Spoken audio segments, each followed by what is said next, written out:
there. Welcome to the Make It Visible podcast. I'm your host, Michelle Kuei. I am a visibility and marketing coach, and this is our special spot for female coaches who might be feeling a little bit lost in the crowd, especially if you're introverted.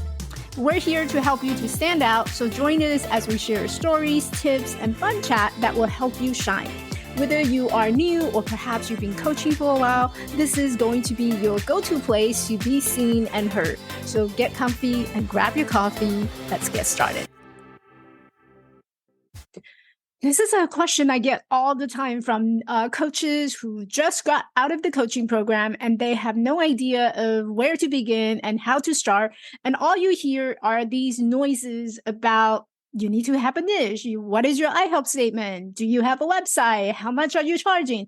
All these different information creates a lot of overwhelming feelings for newbie coaches who just fresh coming out of coaching program, and you have this burning passion inside of you that you cannot wait to share with the world.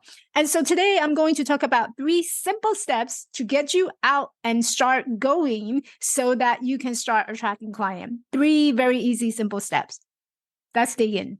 Tip number 1 is you want to stop everything that you have thought and hear about having a niche. I think that has been pressure so many coaches to finding a niche, but the reality is the niche that you're coming up with the first time and first try is probably not going to be the one that you're going to land on in the future. So my suggestion is you come up with a general concept. So that's say you are into life coaching, or perhaps you're into career coaching, transition coaching. Just pick one simple topic that you're passionate about, and perhaps thinking back, this is somewhere where your journey of how you start your coaching journey. Perhaps you were working with a life coach and that prompted you to wanting to look further into coaching industry. And perhaps you were working with a career coach, or maybe you were someone who were going through some life transition, and here you are, you found yourself lost, confused, and you decided to tap into attending a workshop that was held by a coach, or a conference that was meant to develop your personal skills.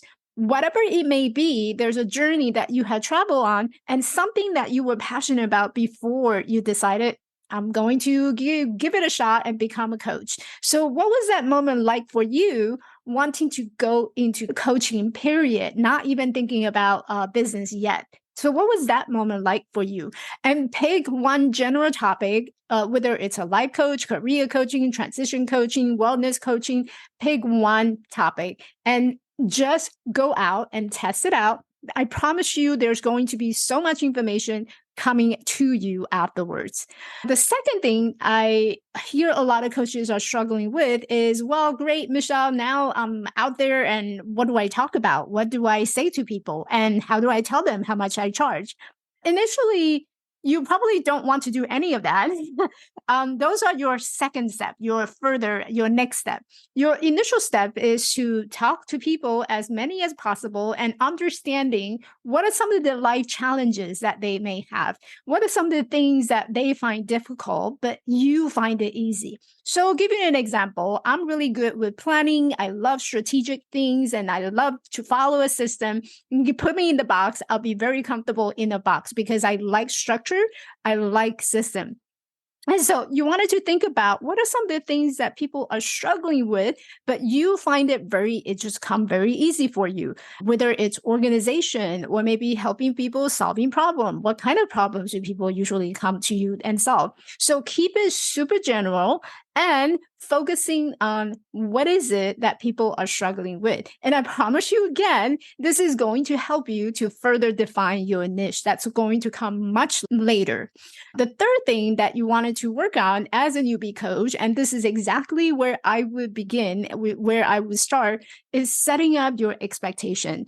I cannot tell you how many times I have heard coaches encouraging other coaches to ditch the 9-to-5 job, but you don't want to place yourself in a position where finance becomes a burden and becomes a stress factor where you no longer are passionate about coaching, but you're passionate about chasing a client so that you can keep up with the 9-to-5 lifestyle. And you don't want to do that because you definitely want to have a backup plan just so that it's something that pays the bill while you pursuing the passion. I do not recommend that you ditch your 9 to 5 right away. I do find that a little too much of a risk, especially for my personality. There is no way I'm going to ditch a 9 to 5, not knowing where my next client is going to come from. So you want to set an expectation of how much time do you need in order to build your business from the ground to up. And every single one of us may be a little different because some of us will have some financial support. Maybe it's from our spouse or maybe it's from our previous saving. So that would allow you to perhaps spend a little more into investing in your business by working with a team or having a outsource to some kind of a marketing agent or virtual assistant. That allows you to not just doing a one-person job. But if you're someone like me, where I don't have that resources and I don't have a spouse who pays my passion and I don't have a virtual assistant who can help me to set up, then you're basically doing everything on your own as a solopreneur.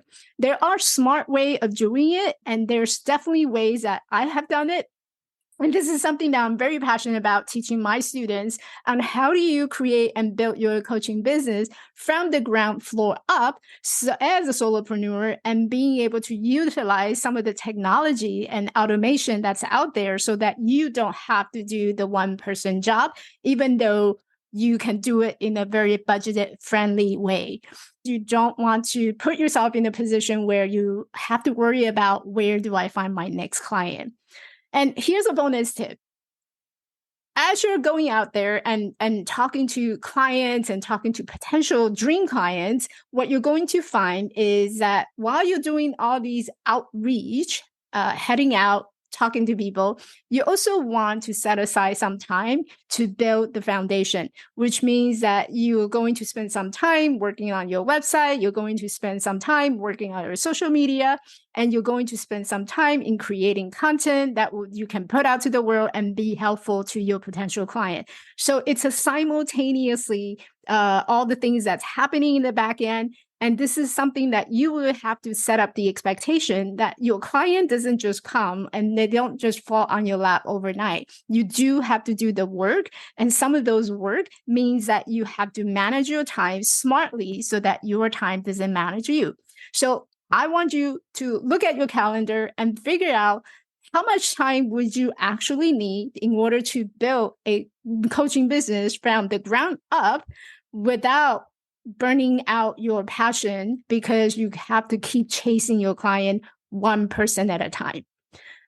I hope this is helpful. These are the 3 tips that I would personally start again, and I would encourage all the newbie coaches to think about and start. Number 1 is to just pick a general topic that you feel passionate about. Perhaps it's life coaching, career coaching, wellness coaching, something that you cannot stop talking about, don't get too specific. When you're getting too specific, you're feeling trapped in that realm of I need to nail my niche, and that creates a lot of pressure in hoping that you can do it. And to be honest, nailing your niche will come to you as you're heading out there, understanding people and getting to know what the problem that they have. And you'll be able to have more data and more research and more market feedback so that you know exactly how to talk to your potential client. Without those proper language, you're just creating a coaching business that's based on an artificial imaginary friend of ideal client, which is not a very effective way to nail your niche. What will really nail your niche is for you to get out there, talk to the people, understand what problem they have, and help them and talk to them. While you're doing this, you want to also to be able to suggest to them that, hey, this is something I can do professionally. How about we set up a discovery call and that I can walk you through that coaching session properly. And at the end of that call, if you resonate, if your heart desire, then I can share how much I charge. You go through that process. I will promise you, you're going to get your first paying client in no time. Hey there, ready to level up your coaching business and attract more awesome paying clients? Because we got something incredible just for you. Introducing the Client Attraction Accelerator, it's an ultimate program designed specifically for introverted female coaches like you. And in this epic 6-month journey to success and growth, you'll get personalized one-on-one attention and access to my signature program. It's a game changer, trust me. And a treasure trove of templates and resources for your coaching business right at your fingertip. But wait, there's more. Connecting with online community of like-minded coaches, sharing insights, building your lifelong friendships, and together we'll crush those limitations and attract dreamy clients like there's nobody's business. Don't let this incredible opportunity slip away. You can apply it now for Client Attraction Accelerator and watch your coaching dreams come true. Check out our website or simply click on the link in the show notes to learn more and how to snag your spot today.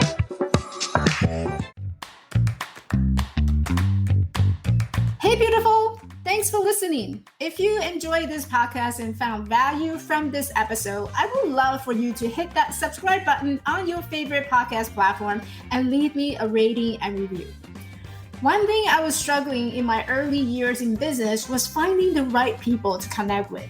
It feels like I was on this entrepreneur journey on my own. And sometimes we all just need friends who can share our dreams and hopes. Someone who can relate to what we're going through as we grow our business together.